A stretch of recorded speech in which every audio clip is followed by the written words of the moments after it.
Bonjour mesdames et messieurs et bienvenue à cette présentation de l'opportunité Beyond Push. Donc nous allons vous présenter cette compagnie en plusieurs points et nous allons notamment démarrer avec la première vidéo puisqu'il y a 5 vidéos. Donc la première vidéo va se concentrer sur la présentation de la compagnie et de la personnalité du dirigeant. Bonne présentation.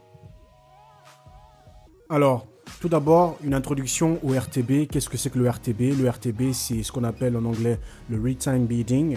En français, c'est des enchères en temps réel.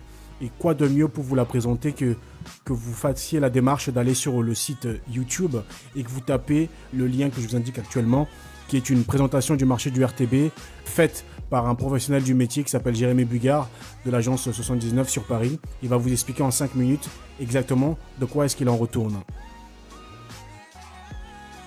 Concernant Beyond Push, sachez que la société a été créée en 2015. Elle est enregistrée depuis le 3 août 2015 en Angleterre et au Luxembourg. Cette compagnie permet aux membres d'investir sur le marché du real-time bidding afin de bénéficier de la croissance de ce secteur de la publicité digitale. Vous savez qu'il y a plusieurs typologies de publicité. Donc si vous avez regardé la vidéo de Jérôme Bugard, vous savez exactement de quoi est-ce que l'on parle. À droite, vous pouvez voir notamment le certificat d'immatriculation de la compagnie. Alors, concernant le dirigeant, qui est Ferki Demirovski, le CEO de Beyond Push? Tout simplement, sachez qu'il est né en Macédoine. Pour la petite histoire, Alexandre le Grand est origine de la Macédoine.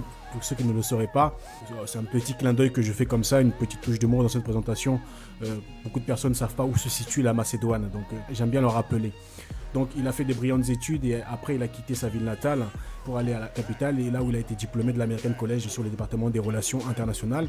Donc après ses études, il est engagé en tant que conseiller dans le cabinet du ministre pour attirer les investissements étrangers vers la Macédoine et il était en l'occurrence responsable de la gestion des investissements de l'Asie, du Moyen-Orient et de la Turquie.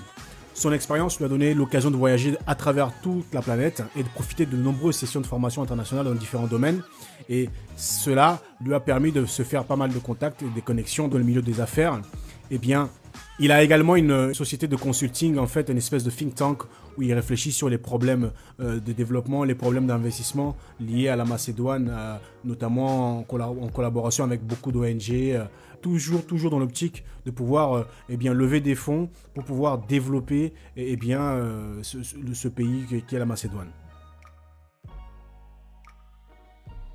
Alors, pourquoi est-ce que le CIO va-t-il créer Beyond Push? Tout simplement, comme je viens de le dire à l'instant, à travers toutes les missions qu'il a dû faire, il a rencontré beaucoup de personnes, il a rencontré beaucoup de professionnels. Et c'est comme ça, en fait, que lors d'une de ses missions au sein du cabinet du ministre, il va le découvrir, le marché du RTB par le biais d'une entreprise qui voulait investir justement en Macédoine. Donc, ce qu'ils ont fait, c'est qu'ils ont mis des fonds dans cette entreprise pour l'aider à croître, puisque était attaché à cette mission un programme d'aide aux entreprises innovantes s'installant en Macédoine.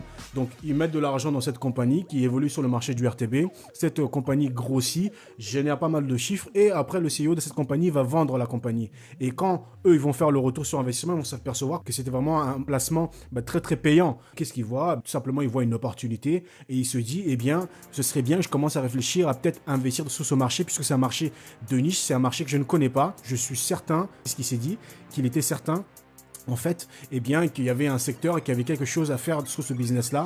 Il a commencé à réfléchir et 3 ans après, Beyond Push était né. Parce que c'est quand même un processus qui a duré 3 ans et parce qu'il avait d'autres missions et notamment auprès du ministre de Macédoine. Donc, il faut savoir qu'il a regardé quelle était la meilleure solution pour pouvoir développer ce type de business puisque c'est un business qui requiert beaucoup de fonds. Donc, il s'est tourné tout de suite vers le multi-level marketing puisque vous pouvez bien comprendre que lui, il n'a aucune expérience dans le multi-level marketing. Donc, ils sont entourés de collaborateurs qui savent ce que c'est que le multi-level marketing et il a démarché des leaders comme vous. Il fait appel à ces leaders-là qui, eux, ont une expertise dans le multi-level marketing pour pouvoir allier votre expertise du multi-level marketing à son expertise en termes de financement, en termes de gestion, en termes de management pour pouvoir faire grossir cette entreprise qui est Beyond Push. La société Beyond Push a 3 priorités. La première des priorités, c'est d'augmenter son capital financier afin de réaliser de meilleurs profits à partager. Si vous avez suivi la vidéo de Jérémy Bugard, vous savez que sur ce secteur-là, on achète et on revend des profils utilisateurs, entre guillemets, à des annonceurs. Et pour acheter les meilleurs profils, il faut avoir un peu plus d'argent, il faut avoir du cash, il faut avoir des fonds conséquents. Donc le premier objectif de la compagnie BeyondPush, eh bien, c'est d'augmenter son capital financier afin de pouvoir réaliser de meilleures marges. Et des meilleures marges, donc elle pourra les partager avec son réseau. Le deuxième objectif, c'était de développer une application ayant pour but de créer un énorme réseau afin de contribuer au secteur du RTB sur les mobiles. Vous avez pu le remarquer, beaucoup d'entre nous maintenant se connectent sur Internet via le téléphone mobile. Eh bien, la société BeyondPush veut investir dans ce secteur-là puisque la publicité en temps réel sur le média mobile, sur l'outil, du moins sur l'appareil mobile, n'est pas encore très développée. Et donc, c'est pour ça que BeyondPush veut vraiment développer cette activité-là. La troisième des priorités, c'est de devenir le leader de ce marché en 2018. Voilà, la première vidéo est terminée. Donc, c'est la première d'une série de 5. Je vous invite à enchaîner sur la deuxième vidéo si jamais vous voulez savoir comment est-ce que cette compagnie paye et quels sont les produits qu'elle propose.